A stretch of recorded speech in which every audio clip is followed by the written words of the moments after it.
So for today's video, we're here at La Luz Beach Resort, Batangas. And so dito tayo sa pinakadulo. So sa pinakadulong part, meron ditong big stone charot. Ano bang tawag dito? Basta ito. Pakita ko na lang. Ayan. May malaking bato dito. Charan.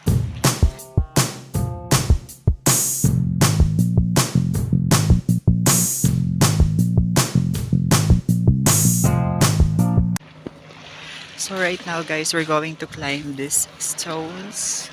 So let's go. Wait, let's here. Yan, so let's go.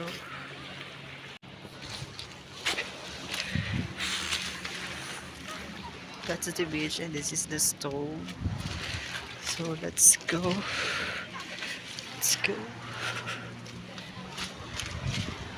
Need to climb here. Ah!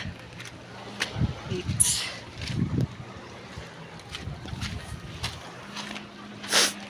Oh, this is not.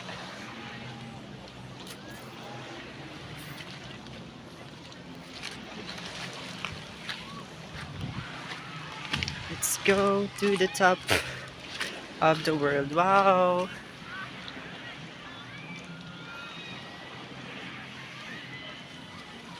So medyo nasa pinakaitaas na tayo guys. Ayan. So pwede pang umakyat hanggang dulo. Oh, amazing. Ganda ng view dito. So dito na ako sa pinakataas guys. Ayan. So as you can see, this is the stone. So 360 degrees.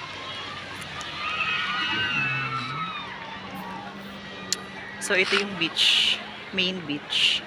And then ano daw, main beach. So basta yun siya, ito yung dinaanan natin kanina. Ayan. And then this is the sea. The sea. Then dito yung sa kabilang part. Then dito yung sa may pool area, banda. Ayan. Kasi ito yung pinakataas na talaga siya. Ayan. So kuwaan lang. So let's go to the top of the world. Ooh, ganda dito.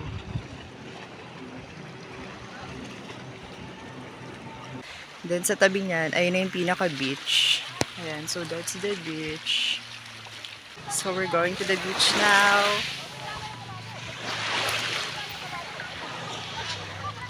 Let's go.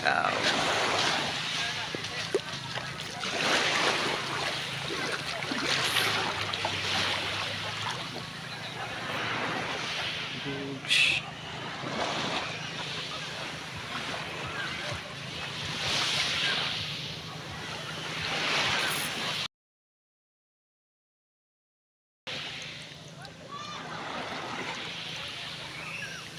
So let's go to the beach.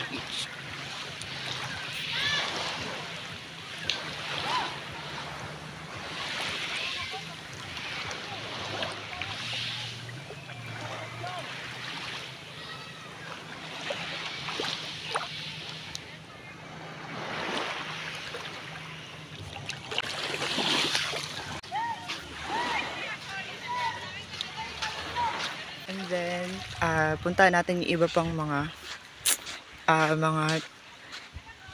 something ano daw. So dito, a few steps from the stone. Di ko sure kung yung stone yung pinakadulo. Pero a few steps from the stone, ayan, meron na dito mga cottages like this.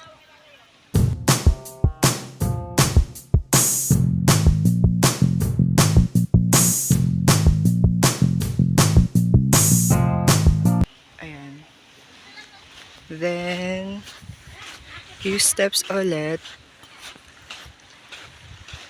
So, they have, ayan, so yun yung mga cottages dito sa taas. Then, sa tabi neto, may pool. So, ayan, ganyan siya kadami. Then, Ayan, so yan, sa tabi niyan, nandito yung pool. So that's the pool. So let's go there. Wow. So let's go to the pool area of responsibility. Charot. So meron ditong merong hagdanan naman sa harap kung dito ka galing. Ayan, tapos sa tabi ng pool, may parang resto. Ayan, so ito yung entrance naman papuntang resto. So let's go. Leave your sand here. Ayan. Leave your sand here daw. So pagpag lang tayo ng sand para hindi mapunta sa pool. Ayan. Bakit lang tayo para mapakita ko sa inyo. So may naliligo ngayon. So this is the pool area. This is the pool area, guys. Ayan.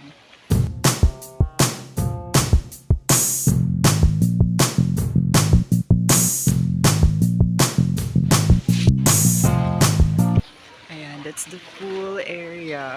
Then dito sa tabi niya is merong resto. Ay, anong tawag dito? Basta may parang, ayan, anong tawag dyan? Kayo na bahala.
And then, sa tapat ng pool, merong mga upuan like this.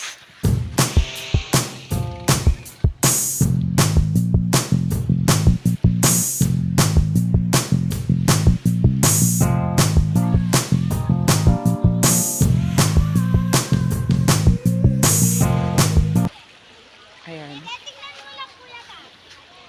Ayan. Tapos madami din siya. Not just one, not just two. So, that's it. Di pa naka-open yung iba. Tapos, sa harap lang din siya ng beach mismo. Paanong beach? B-I-T. Then, yun nga, sa tapat ng mga upuan, nandito yung pool. So,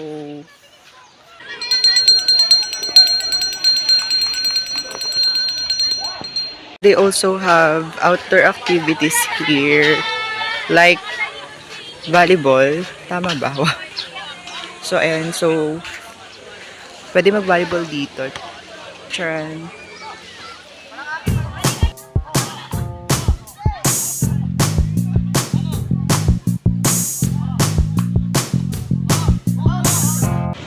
They also have water activities here, guys, like UFO, banana boat. They also have fly fish and also jet ski ride. Ayan. Tapos, yun na nga. So, dito na banda yung dito sa gitnang part, dito banda yung anong tawag dito? Yung parang mga resto or restaurant talaga. Ayan sa taas. So, let's go. Punta natin.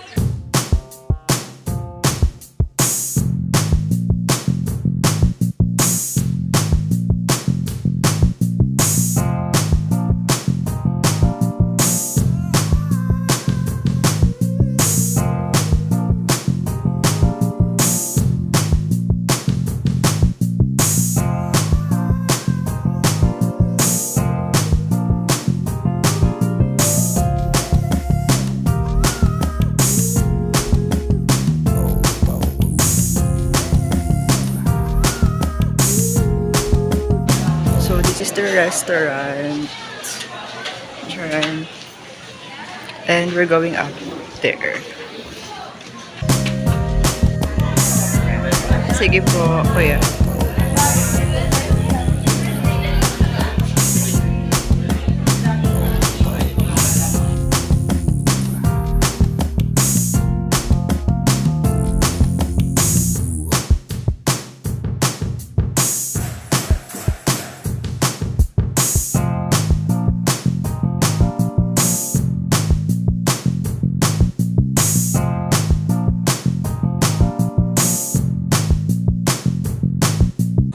They also have elevator here, guys, sa restaurant. Kasi it has 3 floors. So, this is the second floor. And we're going down to the ground floor right now. So, meron pang third floor, guys. Ayan. So, yun. We're going down and we're here now at the ground floor. So, let's go.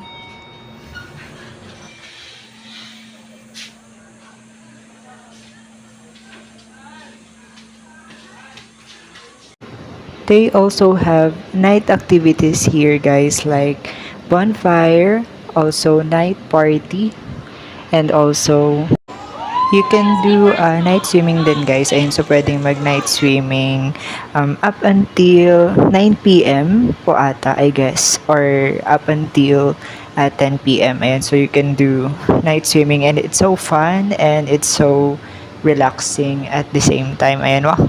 So, yun, night swimming for the go. Go!